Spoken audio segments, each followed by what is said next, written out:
throughout the game. And those are all things that we take away from this first game, and we're probably sitting here asking different questions. But, look, this is a game where I have to do what I feel is in the best interest of the football team. We practice these situations all the time. What's going on, y'all? I do have to be smart. Game by game, you have to make smart decisions, and you got to trust, our players, trust our quarterback, trust our schemes. Talk about that in a second. Listening to Doug Peterson before I say anything. That factors into Mike Miscellany show. The aggressiveness factor, for us. Go ahead, Tim, and then Zach. Do you anticipate having Miles Sanders and Lane Johnson available to you this Sunday? And if you could give us a status update on Vinny Curry. Yeah, I'll update you.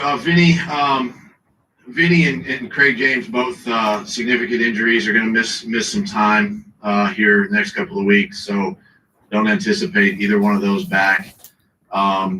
On Miles and Lane and some of the other guys, Derek Barnett, we're gonna increase their practice time this week. We're gonna see as the week goes on, where they are, and hopefully they'll be available for the game on Sunday. But again, it's kind of day by day with those guys. Go ahead, Zach. Been saying that for 2 weeks. Hey, Doug, on the offensive line, these injuries weren't necessarily new injuries. And in terms of Lane Johnson, obviously Andre Dillard. And during training camp, most of the first-team snaps seemed to go to Pryor, Mailata. When did you settle on Jack Driscoll and Nate Herbig on the right side? And could they have used more time with – All right. I'm going to just have it lowered a little bit because I do want to talk. And, Tyler, you're saying some good things. Yeah, the majority of training camp and to see how we were doing practice and who was getting the reps. And it wasn't really until we started the padded practice that you were able to see kind of what was going on. So these guys were getting reps at different positions. So just to kind of clarify, these guys were getting, Driscoll was getting right tackle reps. He was also getting guard reps. I don't want to hear about this right now. So, all right, you said they will beat the Rams, and the Cowboys' offense is good and can score, but their defense is bad, so they need scores to be. We will be okay. All right.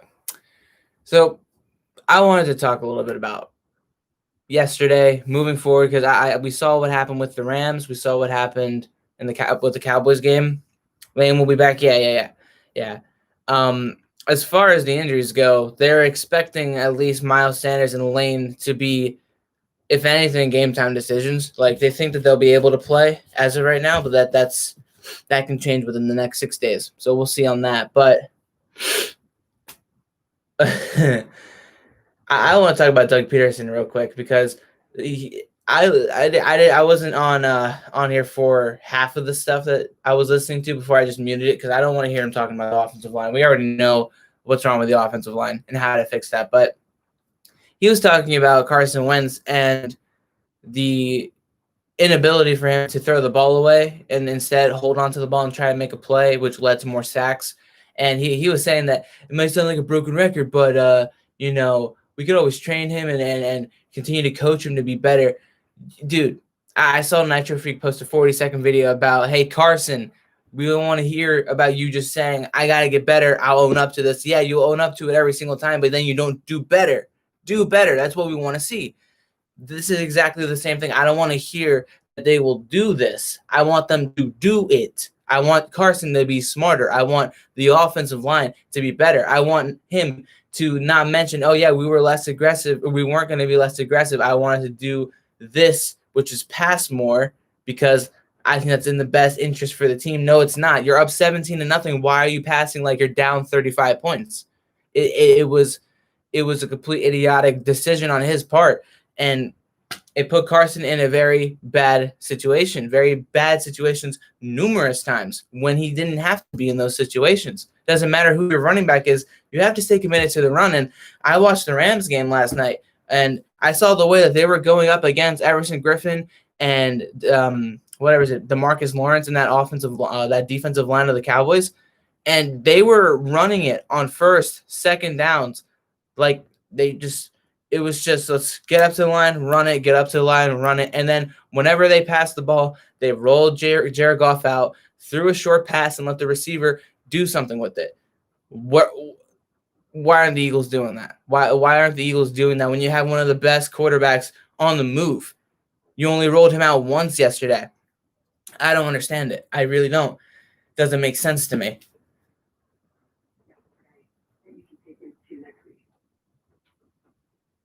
I think a couple things. One, I've talked a lot about, and I mentioned this earlier about beginning and starting football games fast, right? And what I mean by that is obviously the defense getting off the field early, offense scoring points early. That was an area that we kind of struggled in offensively last year, being able to score those first quarter points, and that's something that we can build on. I think too. The other thing was, exactly, Reaper. That's what I said a couple minutes ago. I want to see them actually do it rather than say it. That we actually probably the most production we had was in our tempo, offense yesterday, and that's another. Then why didn't you stick with it? You're admitting that was your best. Why didn't you stick with it? Yesterday's special teams was with the addition of some of the young players. Special teams wasn't an issue. Special teams wasn't an issue. Why are we talking about special teams? Look at Rudy Ford yesterday and his performance on punt and what he was able to do and be so. Yeah, they did good. Everything was good except for your offense, Doug. Everything was good except for your offense, especially in the second half. We matched up with Terry McLaurin yesterday, and as we go each week, there's going to be that one receiver that Slay's going to go up against, and he did an outstanding job yesterday. So there's those little things there that can become big things as we move along, each and every week as we get ready for our next opponent. Martin and then Daniel. Hey, Doug, how would you assess the play of your rookie wide receivers? Jalen Reagor obviously had that long 55-yard. That was it. Once he's a top 5 QB, we know he can do it.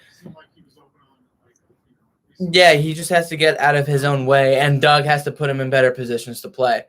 I'm going to keep playing the Rams this weekend, so I'm going to keep using them as the perfect example because our offense, to me, looks like their offense. Like, what we should be doing is what the Rams are doing, and that is running the football effectively or not even effectively, just running the football first, staying committed to that because that opens up the passing game for you. That puts the defense on their heels because by the time you run for 3 straight downs, you get a first down, you run again on first down, play action pass, defense is tired expecting more run plays, and you can get it behind them. It's not that difficult to be creative, but at the same time, stay committed to something. You can't be passing on first down. All 3 of Carson's turnovers came on first down. The 2 interceptions and the fumble, all on first down of a drive. Why are we passing on first down to begin with? Why? You have 3, then 2 running backs that you know that they are capable of doing something. Run the football. It doesn't matter how bad the offensive line is. Doesn't matter who's injured. Doesn't matter who's in, who's out. Does not matter. They should be running the football more. If the Eagles don't make the playoffs, everybody will be traded. I think it's more like if the Eagles don't make the playoffs, a lot of people are going to lose their jobs in general. Whether that's coaching, whether that's management, whether that's players.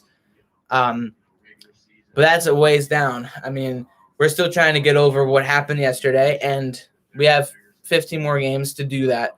And we gotta see what they can do. Is Boston okay? I know we got a little hurt. I don't know. Actually, that's a good question. I'm gonna look that up. I don't know what's up with Boston Scott. I didn't see anything about what happened to him, or like how severe his injury was. See. Really well. It was a really good moment on the field with both teams. Yeah, it's currently undisclosed. There's literally nothing about it, which I don't understand. Listen to the national anthem and Huh. To see sort of It's an undisclosed injury at the moment. Breaking news: Vinny Curry will miss some time. Yeah, he's out with the hamstring. It's a pretty severe. Are you just throwing questions out now or what? Can't hurt, right? How's he doing? He's in the protocol. Thanks. Thanks, everybody. All right. Thanks, guys. All righty, it's Doug Peterson. It's a couple quick hits. All right, so that's over and done with. I need to set some things up. listen, I really don't like what I'm hearing so far from Doug Peterson. I really don't.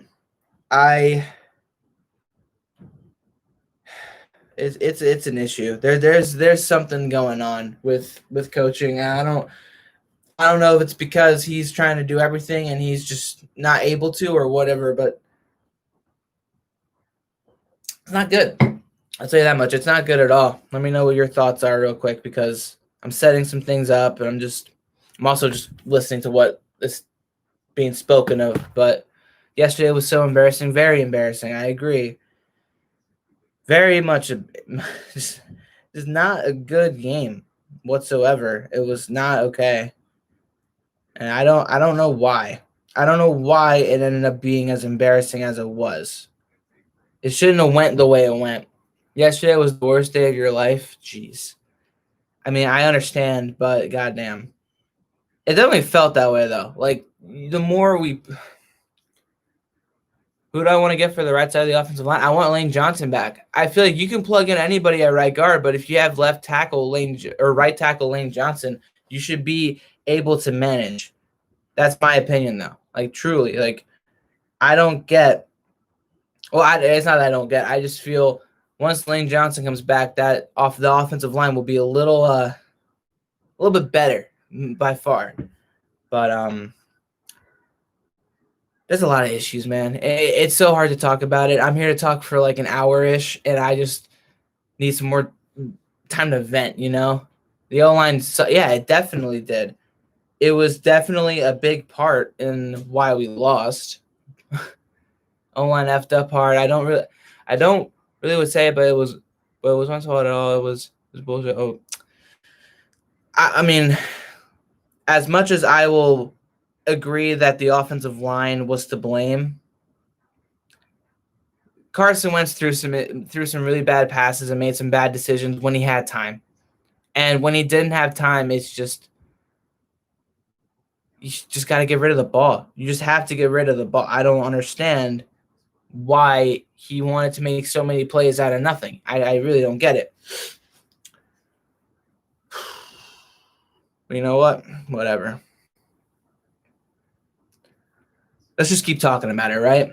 What's the history with that rugby O-line rookie? I mean, I don't think he's a rookie. Are you talking about Mailata? Welcome, people, by the way, to the thing. But Jordan Mailata, he's just an experiment and one of the only guys the Eagles have for depth.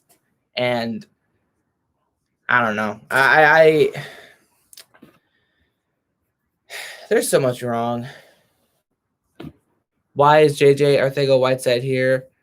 I mean, he didn't even play yesterday. Like John Hightower was mostly taking the snaps for him, which I don't get. I really don't understand why he wasn't playing as much as we thought he would. And when he did, of course, he didn't do anything, but it's still surprising.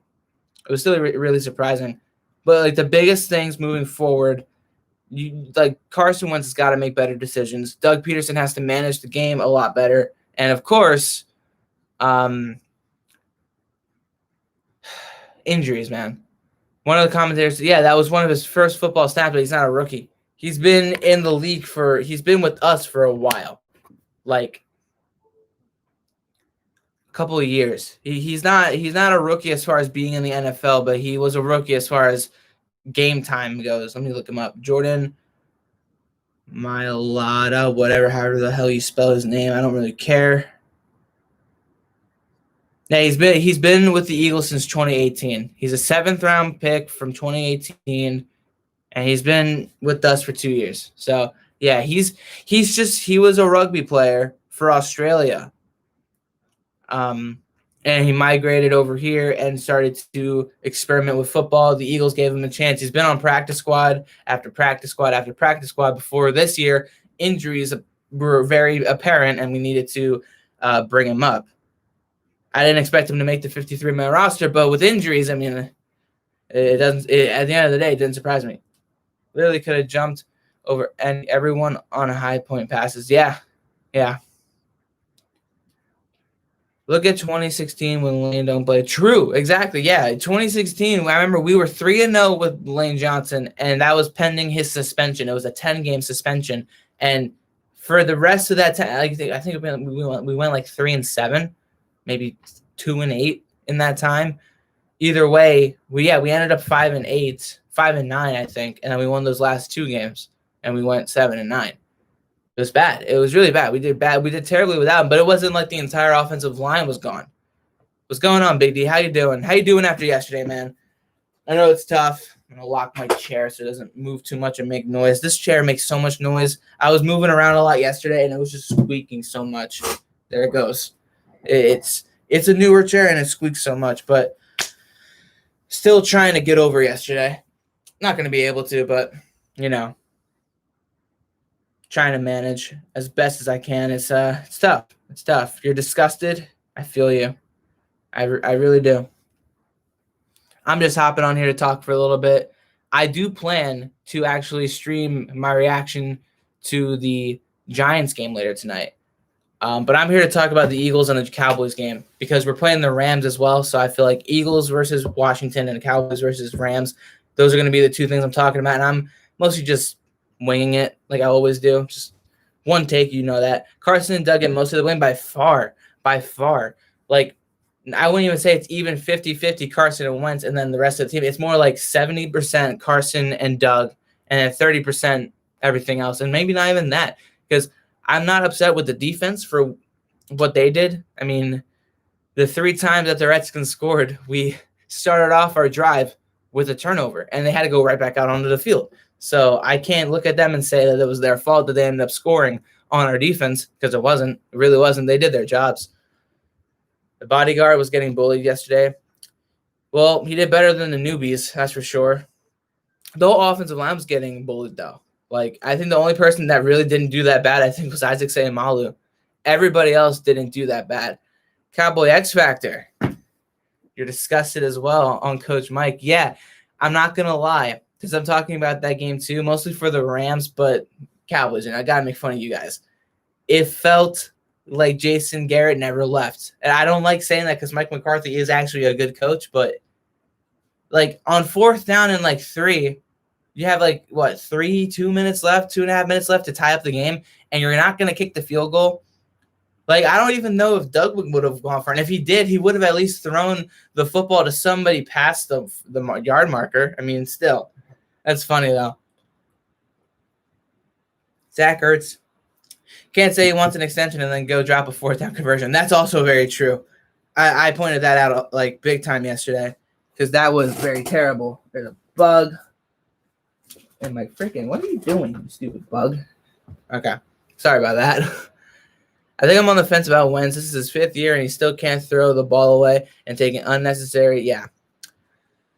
I understand that. While I've been trying to defend him for so long, 5 years in, and you're still making the same old mistake, it's tough to defend. It's tough to defend. Yeah, unnecessary sacks. It's very tough to defend you that. But then, of course, it also goes back to coaching, too, because let's face it, friggin' Doug Peterson is not helping his case whatsoever. But what can you do? What can you do? Oh, my God. Yeah, Zach Ertz, man, I defended him before the game, saying that he deserves his money, and then three catches, 18 yards. Well, whatever, man. I'm not even gonna talk about Zach Ertz because he's just as disappointing, and it's hard for me to say that, but it's true. I cannot believe Washington and New York, if they win tonight, are about to leave the NFC East. That's just crazy. I don't even want to say. I told that to my parents, and they both laughed at me, and I was like, guys, it's going to happen. It most likely will happen. I don't know, because, like, the Steelers, they're good. I'm going to stream my reaction to it, so I'll be here to watch and talk, but I don't know. I feel like the Steelers are getting a little bit too much hype. I really do. But the Giants, in my opinion, they're improving, but they're not, like, up there yet. You know, they're okay. They're better than – I feel like – on paper, they should be better than Washington, but Washington just beat us. Granted, we had a lot of issues, but Dallas has 101 yards, his first 100-plus game. Yeah, he balled out yesterday. He balled out heavily, and it's funny because Zach Ertz was supposed to be the one potentially balling out, and he did no such thing. And Dallas had his best game, and maybe it was a breakout game. Either way, Zach Ertz needs to step up if he wants that contract. And if I don't know about trading him. I really don't. We can. He's definitely going to get value. I don't know where he would go though. Definitely not to Dallas. Dallas needs a tight end, but there's no way. Even if they offer us a first, I would not trade Zach Ertz to Dallas. That just would be the end of everything for us because he will destroy us when we go to play Dallas. So if we do trade Zach Ertz, which I don't want to, I really don't, but if we do, anywhere but Dallas, anywhere, go to New England because they need a tight end now, don't they? They don't have Gronk anymore. Go to any place but Dallas. People want to talk about the Ramsey call, but when my team got a turnover, they should have been able to score a touchdown and not a field goal. Yeah, I feel that. I get the reactions to that call too because it was kind of like it was a flop, but it's like his arm was extended to a degree. He did get a little bit of a push. It wasn't a full-on push-off, but it was enough to draw it, at least in my opinion. But that's just my opinion. I don't know. Never trade in the division. Amen to that. How many sacks Washington got yesterday? Yeah, 8 sacks. No way Zach Ertz comes to Dallas unless my team is comfortable with trading Zach Martin. Yeah, and if I'm being honest, I don't think that the two teams would want to trade with each other anyway. I really don't. Even though we did trade in the draft, but it's a draft. That's a different story. Yeah, 8 sacks. 8 big sacks. It's embarrassing. And again, 4 of them were on Carson Wentz's own fault, in my opinion. I do not think that it would happen. It's just an interesting hypothetical, though. Yeah, I got you. I feel. Because what's Zach Martin? Isn't he like a left guard or something? Either way, definitely would be a nice addition. But to trade Zach Ertz to Dallas, it just doesn't seem like they would do that. Against Washington. Yep. Yeah. Hey, they got a good D-line, and our offensive line was just crap. So I wasn't surprised. I knew Wentz was going to get hit. Whether he was going to get sacked or not, that was a different story. But 8 times, it's like Donald is going to kill us. Hey, if Lane's in there, hopefully that'll help. But dude, Aaron Donald destroyed Ezekiel Elliott yesterday. Like there's the clip of him just getting laid out by Aaron Donald, and it was funny. Who got hurt? Vinny Curry, Brandon Graham, Boston Scott. Apparently, Craig James got hurt. Those are the 4 that I know of. I don't think anyone else got hurt. Probably Carson Wentz because he looked very out of it in the second half. I think he just went crazy, like crazy as in crazy bad. Zeke actually had a good game. Yeah, he was good. He had the 2 touchdowns. The only 2 touchdowns you guys had, passing and rushing. It was a good game for him. Dak Prescott, not so much. It's not like he threw a pick or anything, but I felt like he missed a couple of throws. And then Amari dropped a couple. He got lit up too. And Michael Gallup was kind of like the star. He had that one really good play on Ramsey, which was really good. Like I gotta give him props.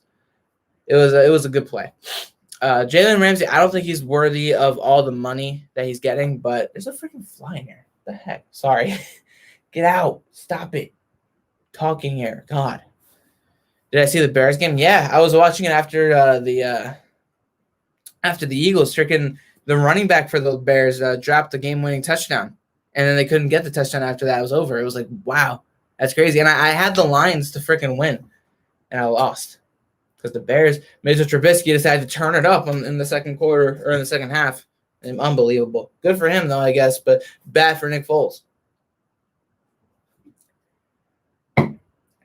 Moving forward, though, the Eagles have a lot to fix, and it's obvious what they have to fix. Those John Hightower passes are the reason why everyone needed preseason. True, very true, because I don't think Hightower should be here. I think Quez Watkins should be here, but he's hurt. So once he comes back, hopefully he'll take the spot of John Hightower. The fly in there is like how Washington and New York are like. That's crazy. No, I didn't expect this. Not one bit. And it's still tough to talk about it. Like at least for the Eagles. Like the Cowboys, you guys put up a good fight. I feel like you guys could have done a lot better, but you didn't. You guys still lost and everything, but it's like, damn. Moving forward, Carson needs to step his game up. Doug needs to balance his freaking play calling up. The defense needs to keep doing what it's doing, and especially against the Rams. The Rams are gonna put it. They're gonna go at our defense. No joke. Like they got some good young running backs. Cooper Kupp is no joke. Robert Woods is no joke, and Jared Goff outside of the pocket is pretty good. Yesterday was our preseason kind of. I can't really say that because of the way that they played. It didn't even feel like preseason because it was our starters. It was for the most part our starters. It just didn't feel right. Oh my God. Bleacher Report, blah blah blah. That's nothing I care about. Nothing is even being spoken of. Like they're keeping everything so on the down low. Like in the injuries, it's just whatever. They're just focusing. Whatever. Yeah, Vinny Curry and Craig James are both out for some time. Brandon Graham is in the concussion protocol, which is bad. It's very bad. That's really it. Like they're not saying anything else. They haven't said anything about Boston Scott. I don't even think he was asked about it in the freaking press conference. Miles Sanders is gonna. They're saying that he's gonna play. It's likely that he's gonna play. Same with Lane Johnson. So take that as you will. But if I were Doug Peterson and if I were the Eagles, I would look at what the Rams did against the Cowboys, and not just against the Cowboys, but in general. Just literally take not just a page, but the whole book from Sean McVay and implement that into your offense. The way that they moved the ball up and down the field, it was really good. It looked really nice. It looked like everything flowed very well. They didn't score on all of their red zone, they didn't score all the time in the red zone, but still, it to me, it felt like the way the Rams were playing is the way that the Eagles should be playing, but they weren't, and it was a shame. The Washington football team fans are getting cocky. I don't get it. Their franchise has been a joke for a long time. It's a divisional thing, man. It's just they haven't beaten us since 2016. It's the first time for them in a long time. And they went 0-6 last year in the division as well. First game of this year, they win. Who knows? Maybe it was losing the name Redskins. I don't know. Eagles will be okay. Let's hope so. I'm gonna say optimistic like always, but I'm still gonna look at this and say these guys gotta do better. Coaching's gotta do better. I was talking with my father, and it's like, bro, if the Eagles disappoint, and when I say disappoint, I mean they have a losing record. Not just that they miss out on the playoffs, but they have a losing record, 7-9 or worse. That, not gonna lie, I could see Doug losing his job. Because let's face it, the way that this team has regressed since the Super Bowl year is unbelievable. It really is. They had the best offense going into 2017 and 2018.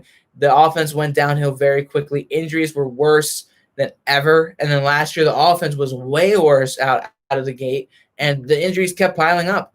Nothing changed after 2018. It just felt like it got worse. I hope they do. I hope they do, but I wouldn't be surprised if they don't. Like, I'm not trying to be pessimistic. I'm not trying to be not good, but it's just, I don't know. I really don't know. It feels like this team just is not good enough right now. And it's showing. And it's showing with how how they wanted to get younger in the offseason. And in some instances they do, but they didn't plan for injuries. They didn't have better depth behind those people that got hurt. And they had to bring back older people. And now, like, I'm not saying that Jason Peters was the reason we lost, but it's just, I feel like this whole retooling and getting younger thing, it's just a way of saying we're going to be rebuilding within the next year or two, and you got to deal with it, And I don't want it to be like that because I felt like this team could be – this team – I'm not going to say they were going to be the new dynasty or anything, but that they were just going to be able to contend, that they were going to be able to do something, make playoff runs that were more than just a wild card game. But as of right now, I feel like that's just not who they are. And I don't know who Carson Wentz is. The last two games I've seen of Carson Wentz, he got knocked out and then had a really good first half and a really bad second half. So, yeah, it's it's concerning, and I'm worried. But you just got to move on. And that moving on to the Rams, I mean, they just have to be better all around. They got to be better. They got to spread the ball around. They got to run the ball. They just have to be smart with the ball. They have to basically just the polar opposite of what they did against Washington. They have to do against the Rams, and the Rams are a better team. They are a better football team. That yes, they've regressed just like us, but guess what? They didn't look that bad last night. Offensively, they looked pretty good, and their defense managed to get some stops against a good Dallas offense. Now, of course, Dallas does tend to not play up to their own potential, but still, it's still something to point out. That defense of theirs was pretty good last night. They got one of the best corners and the best defensive pass rusher in the game. So, yeah, we have that coming into Philly. I don't know how I feel about it, and I won't know how I feel about it for a while until we get to that point, until we get to Friday, and we see who's in and who's out. We see any sort of change being done. And I mean, you're losing a guy on your defensive line. You're losing Vinny Curry. Hopefully we can get Javon Hargrave back. And Brandon Graham's a question mark with the concussion. So, and Boston Scott, it's a mystery. While Miles Sanders might be coming back, we might not have Boston Scott. So I don't know. We need a player like Blunt on our running back to help team. Yeah, I don't know why we opted not to. I mean, we were looking into Carlos Hyde. We were looking into what's his name from Atlanta that went to like Chicago or something, Devontae Freeman. We were looking into those people, but we didn't get them. You know, it was strange. I don't know. Yeah, Devontae Freeman. We didn't get either of those guys. Those are the two names that were thrown out there. Of course, both of them had some injury history. But I mean, it fits the Eagles' name, right? Injuries, right? And we needed somebody like that instead of bringing this rookie Jason Huntley from Detroit, picking him up off of waivers. It just, I don't know. I didn't look at the running backs with too much of a concern. Now I'm kind of concerned, even though most of it's on the offensive line, but still. He's still a free agent. I didn't know Freeman. I thought he signed with somebody. Either way, that's a running back that we could get, somebody who can break a tackle and push the pile, but no, we're going to stick with our 5'9" guys. Do I think Jeffrey can help when he comes back? Maybe a little bit. I'm not gonna say that he will, because his injury history is pretty bad. The foot injury that he's recovering from is pretty rough, and he doesn't even want to be here. He wouldn't mind us trading him, and we've been trying to trade him, and we haven't been able to. So I personally, I don't know. I really don't. Maybe he will, maybe he won't, but I wouldn't be too keen on. I wouldn't expect that much to change with him on there. I mean, Deshaun only played 54% of the game yesterday. He was only in 54% of the snaps, and how much more is Alshon going to be in, especially with his injury? You know, coming back from that, like what's he going to do that's going to help us? Like, sure, he'll be an extra body and he'll be somebody else to cover, but it's like, I don't know. I'm just kind of. 3 years ago, I was totally sold on him coming here and being a big help, and he was great 3 years ago. But ever since then, he's just been on a steady decline, and I don't see him coming back up for me, at least not in an Eagles uniform. Maybe in some other uniform, in some other system. But I don't know about this team. I really don't. Like half the players I really don't know about. And Freeman was only visiting some other teams. Yeah, well.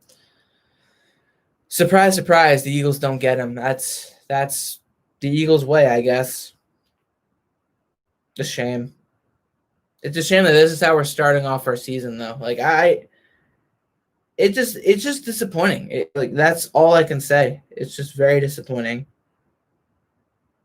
Let's see what Doug Pearson, he said. Bench time. Let's see what he said. Oh, yeah.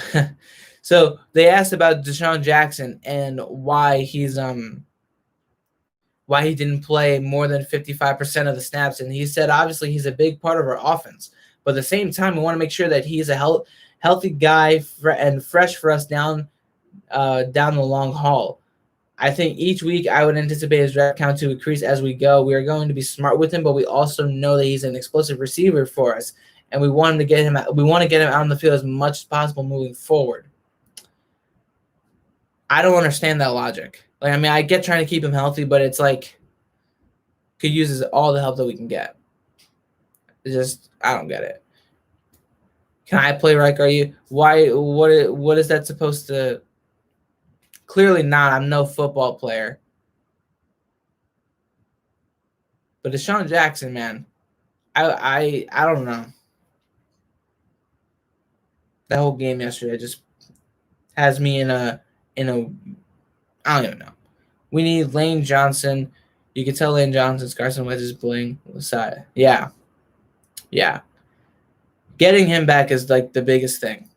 Like him and Miles Sanders. I don't know if Miles Sanders will make a big difference if Lane Johnson doesn't play. But if he does play, that'll hopefully open up a lot of things. I can agree to that one.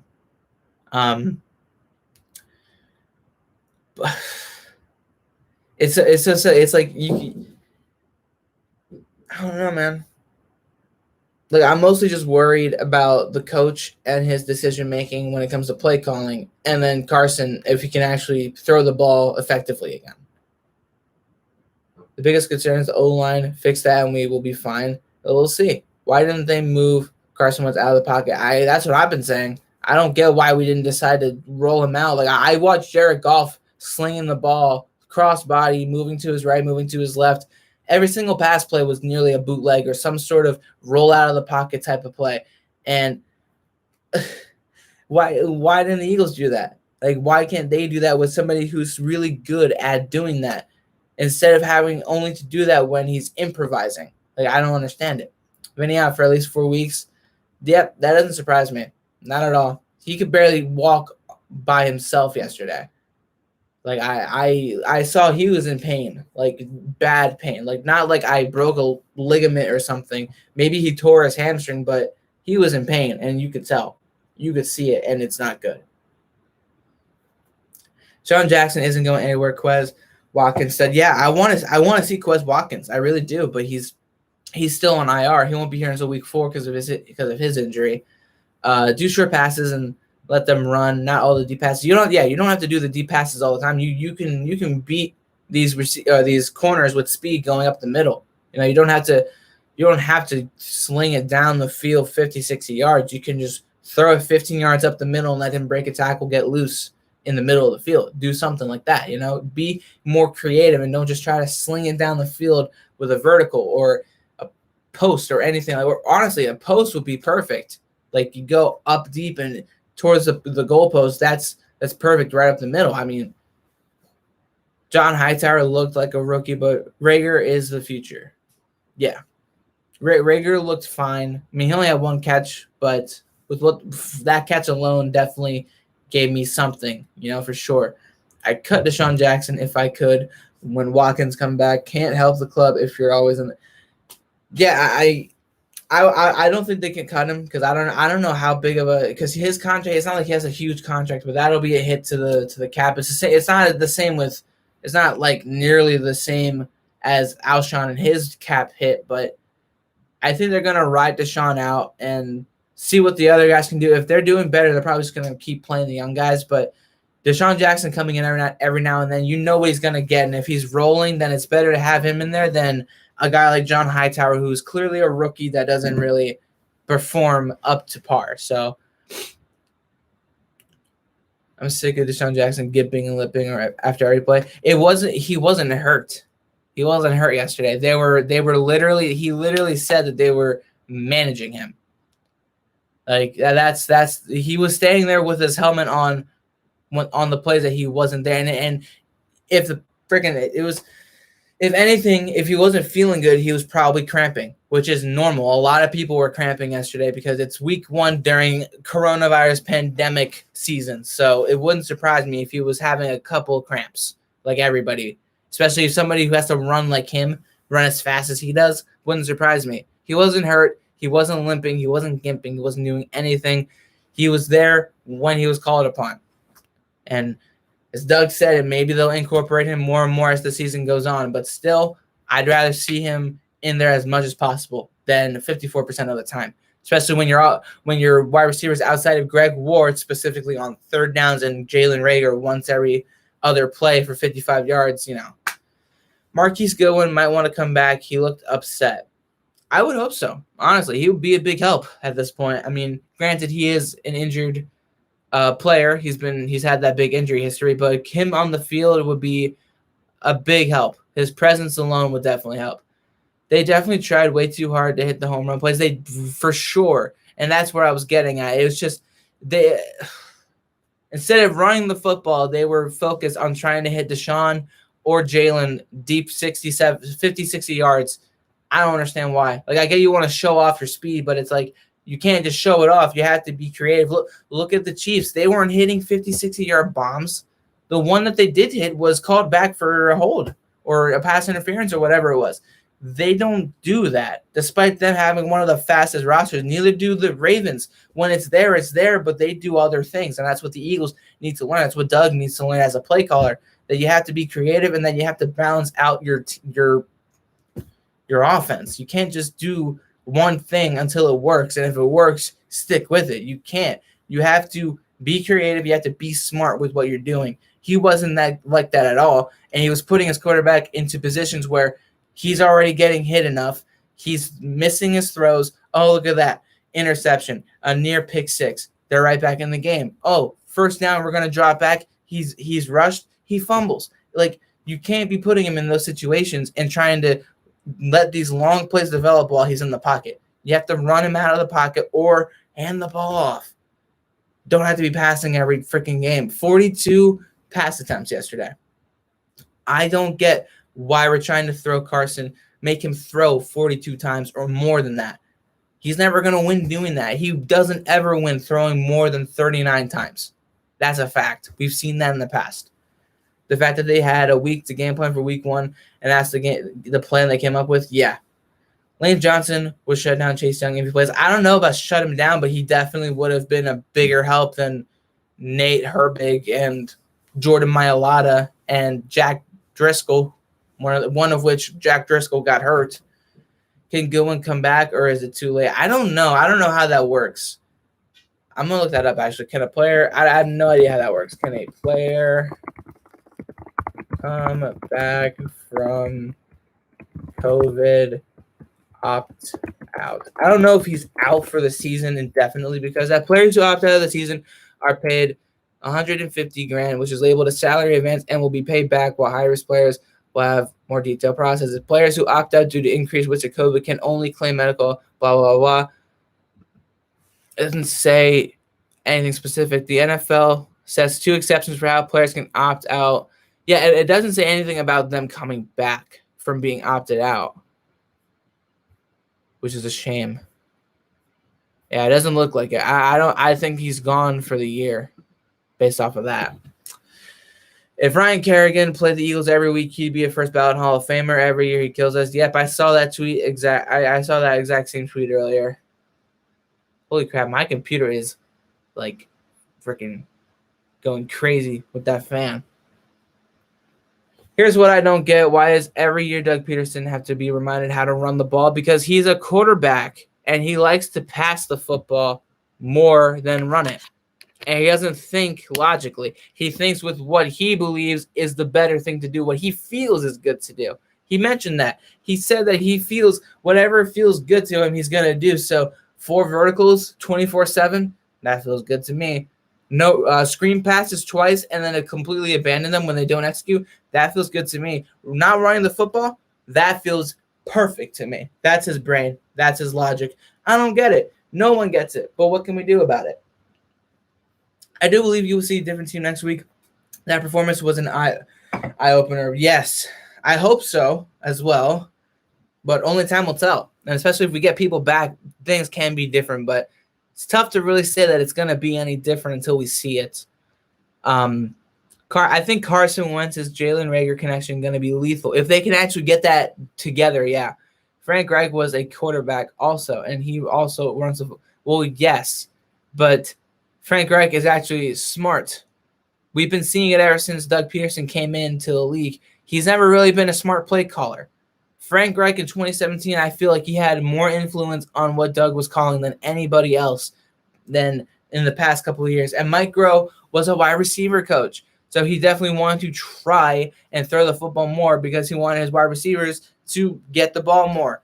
if Deuce Staley was the offensive coordinator or hell, the head coach, he would know when to run the football and when to pass the football because he's a running back, and running backs know that. Quarterbacks are all about throwing it. Frank Reich, he's just a really good coach, and I hope that him in Indianapolis, I mean, he lost yesterday, right? I don't know. I definitely look at 2017 and the success the team had and said Frank Reich had the most to do with it. Doug Peterson took the credit, and here we are now. It would be ironic if the Eagles beat the Rams because the Cowboys just lost to them, like how the Eagles beat the Bills and Jets last year, and the Cowboys lost to both. Yeah, that's true. Honestly, I expect that to happen. I expect something like that to happen. Like, especially with the teams in the West, the NFC West. I can see like the Cowboys beating the Cardinals and let's say the 49ers. And the Eagles can lose to the Cardinals and 49ers, but beat the Rams and beat whoever else is in the division because I'm drawing a blank. But, yeah, I could see that happening. I could. That'd be funny, too. Jason Peters has to threaten to slam Peterson against the goalpost like he did in 2017 when they didn't run the ball. Definitely will get his attention, for sure. In general, I just need to see them run the ball. Like, I don't understand the need to pass so much. Like I wish I knew. Oh wow, Scott Kingery is coming back. Great. I don't care. I don't care about the Phillies. I really don't. Eagles blow 17-point lead. The other team you forgot about the Seahawks. Yeah, Seahawks. The one team that we can't beat, I forgot about. I wonder why I forgot about them because I don't want to think about them. They had to leave the nasties in their mouth. It was god awful from Howie all the way down. Yeah. I want Howie gone more than anything though. On the real. I'm so tired of Howie Roseman. I'm tired of him not going for the guys that we need. Like, I don't know what DeAndre Hopkins with what was traded for him. I mean, legitimately, I'm tired of it. I'm so tired of it. You saw how much of a difference DeAndre Hopkins made yesterday in the game against the 49ers, the reigning NFC champs. Dude caught 14 passes. That's a career high in his first game as a Cardinal, and they won the game. Houston Texans barely put up a fight against the Chiefs without DeAndre Hopkins, and they lost. Surprise, surprise. Like, come on, man. The team will tell Peterson what to change, hopefully.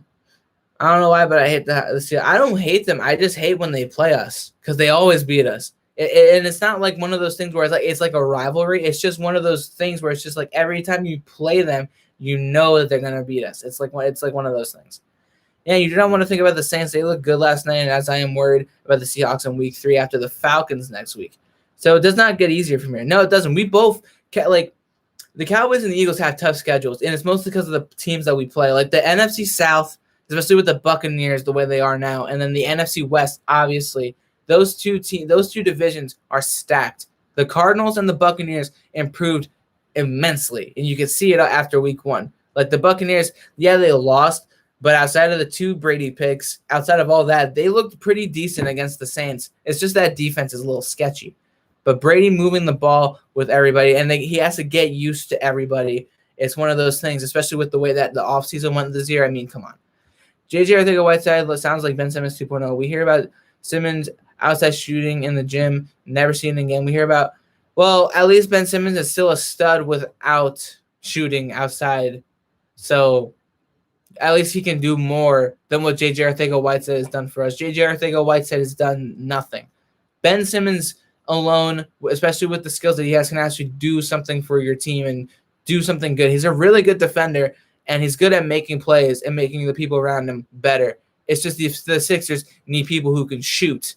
Like, that's – like, Al Horford is not going to be able to do it. Joel Embiid is 50-50 when it comes to three-point shooting.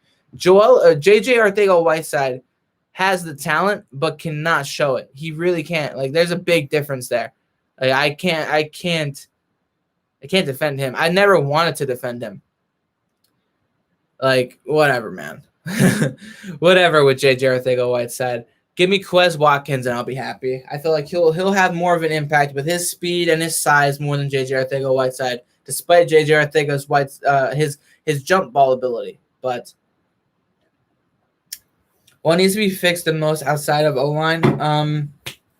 Decision making and overall execution. I like the Eagles. It's always the same story with them, and that's what I'm finding with Doug Peterson. The Doug Peterson era is that it's specifically the same things every time. We said it in 2016 with a couple of decisions that he made. In 2017, a couple of games, there were a couple of moments where you're like, why did you make that call over this, that, and the other? But it was overshadowed by the fact that your offense and your team at that point was firing on all cylinders and was doing really well. 2018, it was just your defense was abysmal. And that wasn't on him. There were a lot of injuries. But then your play calling offensively, slow starts. And by the time we got into it again, like the Vikings game at home where we lost that game 24-23, we couldn't make it back. The Cowboy game, both Cowboy games, when we were down early and we had to fight back, and then in the fourth, it turned into a freaking all-out shootout, and we can't win it. And there's just – it's always the same thing, and it's just – it comes down to the play calling and the decision-making of the coach. Like, you can say as much as you want. Like, I can complain so much about Carson Wentz's decision-making, and while that falls into that category, he was put in those situations specifically by Doug Peterson. Doug Peterson is the one who greenlit the idea of let's pass it 42 times and run it 15. That's balance, and we're going to win that way. And it didn't work. Not with the offensive line, not with the lack of a run game, and now with Carson Wentz getting smacked around, holding onto the ball, making bad decisions. All in all, it's offensively, decisions have to be better, play calling has to be better. That's the biggest thing that needs to be fixed, and then it's the offensive line. Because you saw it yesterday. We went up 17-0 with that crappy offensive line, with Carson Wentz sacked 4 times already in the second quarter. We were up by 3 scores with that offensive line. Play calling was good. Decision-making was good up until that late half of the second quarter.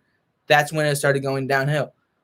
Consistency with the play calling and decision-making is key, and Doug Peterson needs to show that. Yeah, it does not make sense to me how he does. Wentz should not throw over 40. I agree. He shouldn't. He shouldn't throw over 40. He shouldn't throw over 40, and that's not just on him to manage, but that's on Doug. Doug is the guy who's keeping track of it, and as Sean just said, it's like, come on. You can't lose track of the run-pass ratio. You have to keep it balanced. What do we do in 2017 when we were up by at least a score in the late half of the third, fourth quarter? We were running the ball. We were running the clock out. That's how you win games. You manage the clock and you manage time of possession, but you be smart with it. You score with that. You don't. Oh my God. It's like Doug Peterson is back in 2016 trying to figure out how to be a coach, and Carson Wentz is a rookie. That's how it looked last night from both the play calling aspect and the decision making on both coach and quarterback. It looked like they never played a game of the NFL before.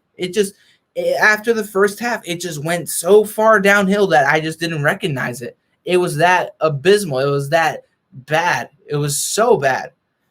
Yeah, the offensive and defensive lines are where the game begins in the trenches. True. Another question. How low has Matt Pryor fallen on the depth chart that Herbig and Mailata played? Honestly, I don't know. He got so much of the reps during training camp. Didn't do that great, but he was still getting the most of them. And all of a sudden, he's not even considered to be called up when we need depth, when we need somebody else, especially when Driscoll gets hurt. You bring in Mailata to replace him instead. I don't think Matt Pryor is a left tackle or a right tackle. He's more of a guard. He's really more of a guard. Mailata is more of a tackle by far. I don't think he's going to be a left tackle. I don't think he's going to be a right tackle. I don't think he's as good to be in that position. But that's how Mailata fits better, in my opinion. Matt Pryor, sorry, I can't even think, but it's disappointing. It's very disappointing. Pryor started right guard in the playoffs and did okay. In my opinion, he should have never started over her. Yeah. Herbig didn't do that bad. I'll give him that. He wasn't the greatest because obviously the offensive line was not good, but he wasn't terrible. He wasn't god-awful. The offensive line as a whole is god-awful because you add in 2 veteran guys, Isaac Seumalo, who's solid, and then 2 guys replacing your starters. It's just not going to work out very well, especially when you don't have much time to really develop and gel as an offensive line. And then Driscoll gets hurt again. It's just bad. It was bad. At least in Madden, you could turn off injuries. I don't play Madden because that game is trash. Madden is very trash. I don't like. I played Madden 20 and I did not have a fun time.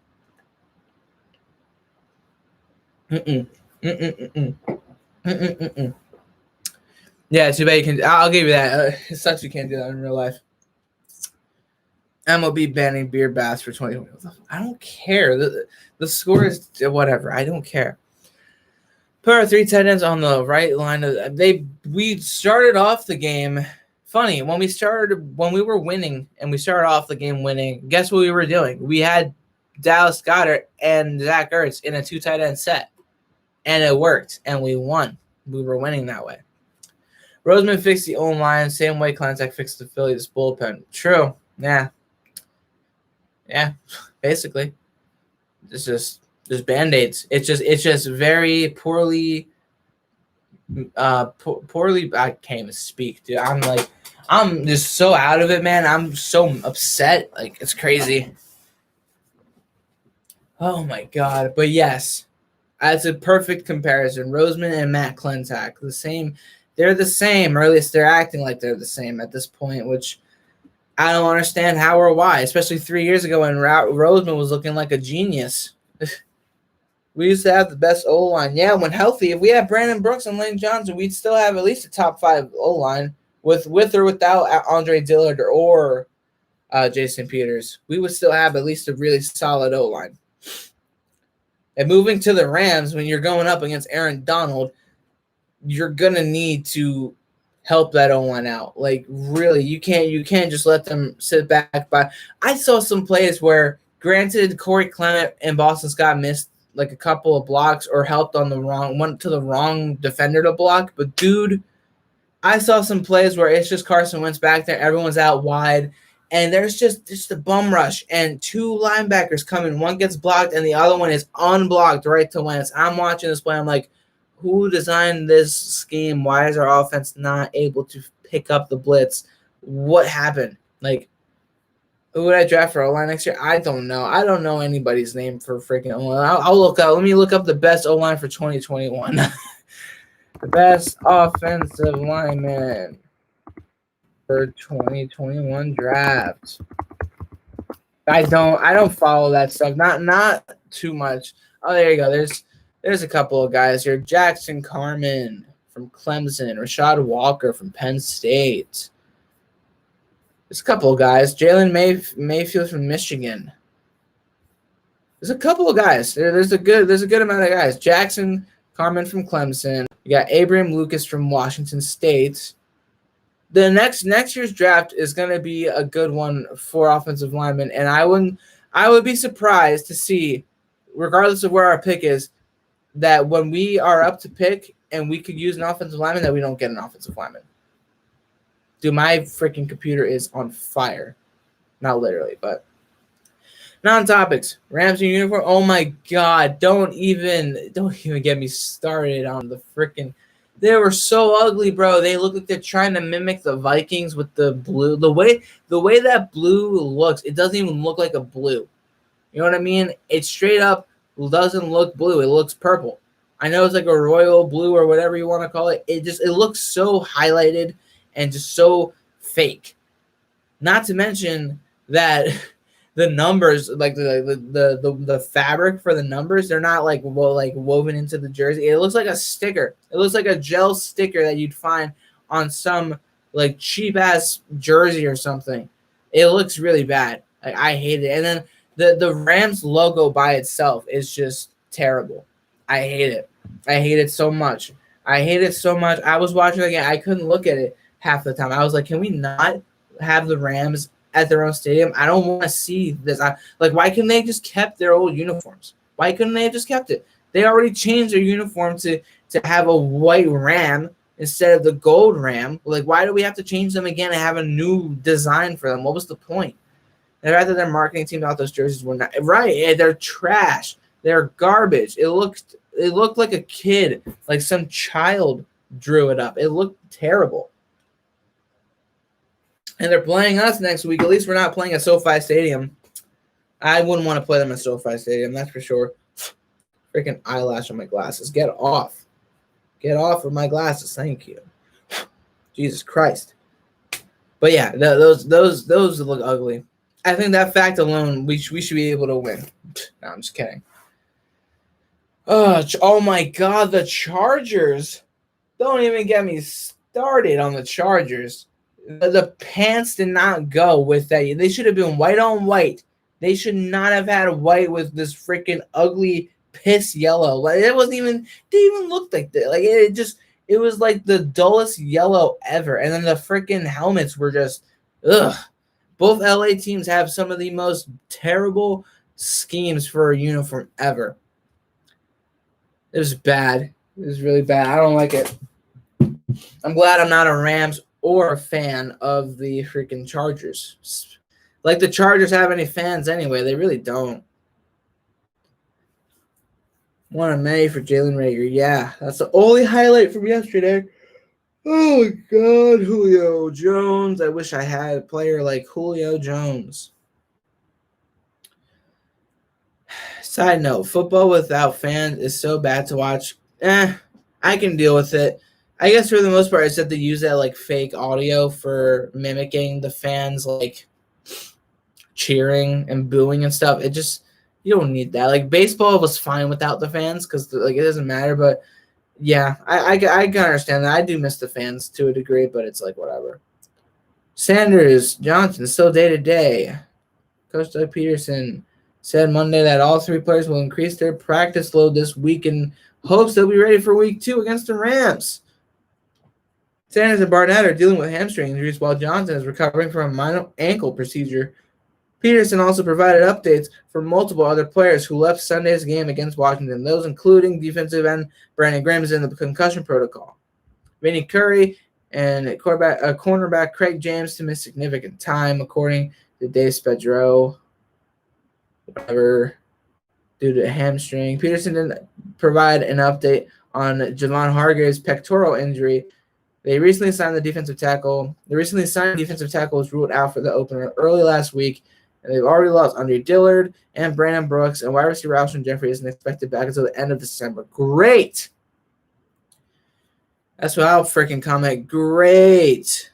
Thanks for the score to update me on that. Imagine the sea of green in Washington yesterday. Well, I mean, it wouldn't have been that much because it's FedEx Field. No one goes to FedEx Field. The Bucks need creamsicle jerseys back.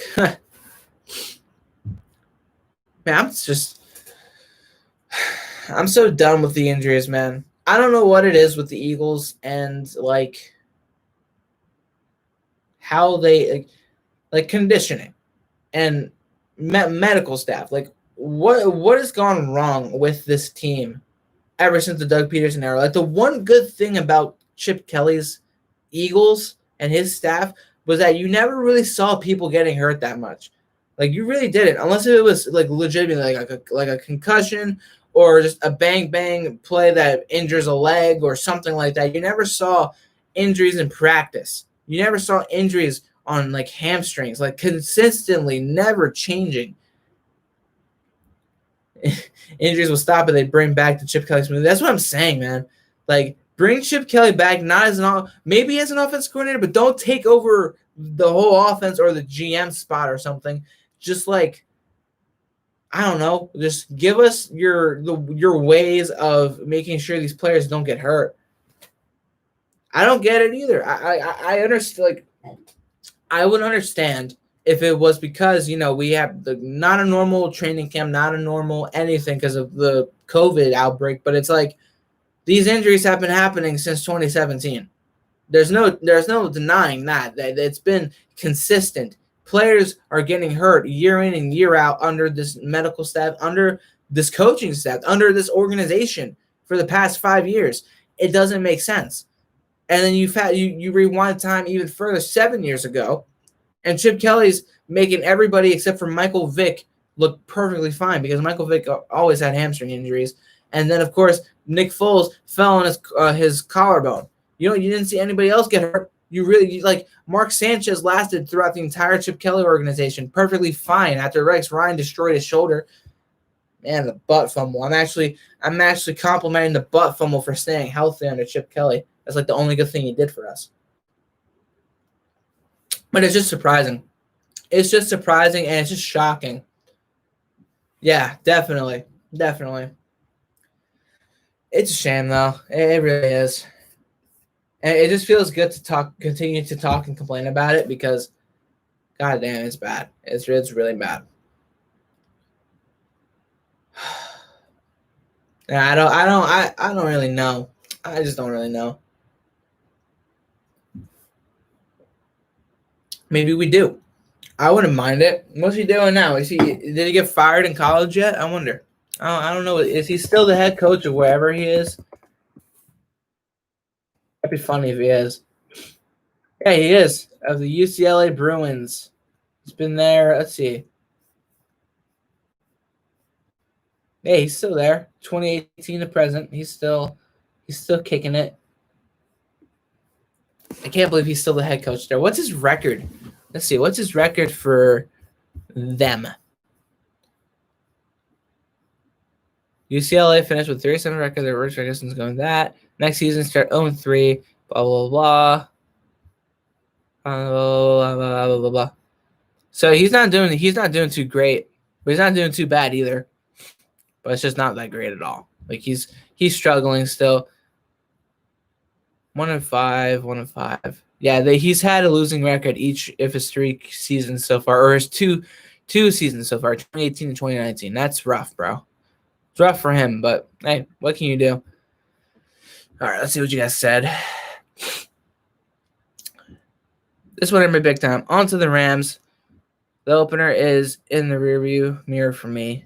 Must win next week. I agree. We were the worst team yesterday. Yeah, we were definitely up there for sure. But moving to the Rams, if I had to talk about that, I'm going to break the game down on Friday, and that's probably going to be live too. I'm going to be doing live streams all the time now. It's fun. Even when there's 5 people versus 50 people, it's fun. I don't give a shit. But the Rams game, it'll be interesting because they can move the ball. Our defense was pretty good yesterday against Washington. Like the biggest takeaway was our defense looked good outside of losing Vinny Curry and Brandon Graham. Brandon Graham is still a question mark. We know Vinny Curry's going to be out for a while. Our corners, and even the only issue that Jalen Mills had at safety, he had like a holding call or something on him. Outside of that, it was fine. Defense was smooth. It was just the offense, man. If the Eagles can get off to a hot start, and not only get off to a hot start, but continue to manage that hot start, like they gotta be quick, they gotta be smart.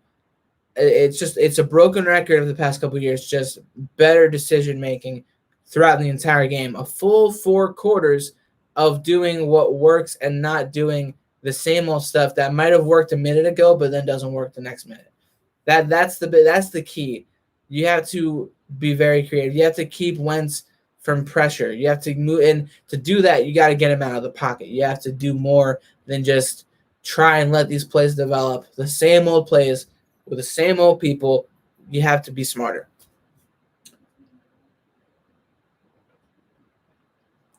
It starts with Wentz. Don't handle the football like a hand grenade. It's also a matter of the coach putting him in those situations. Run the football. Get him, make it easy for him. Ease everything down for him. Wentz isn't the same, period. What's up, Joey? How you doing? But yes, you're right. I can agree to that. Gets in his own head. Yeah. I can, yeah. The way that he played yesterday after getting hit a couple times, it looked like he was just like, they were like, I was talking to my dad, and he was like, they're saying that he might be just like seeing ghosts, whether it's after the clown he hit or after getting hit a couple times. I was like, it's not that he's seeing ghosts. I think he's just like in this state of just he doesn't know what to do anymore. Like straight up, he's just lost it.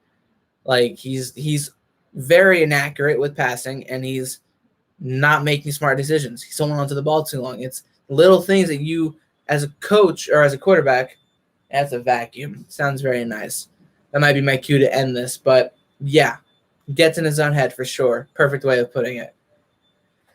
Oh, gosh. I don't think they're talking about anything else Eagles-wise right now. Let's see if there is anything else happening. If not, then I think I'm going to call it the end of this because it's been over an hour and there's a vacuum going on, and I bet you guys can hear it. So, yeah, I think I'm going to call it. I'm going to stream again tonight. I'm going to stream my reaction to the Giants versus the Steelers because that's going to be a fun game, and I want to see how the Giants do. So, yeah, thank you all for tuning in. It's fun.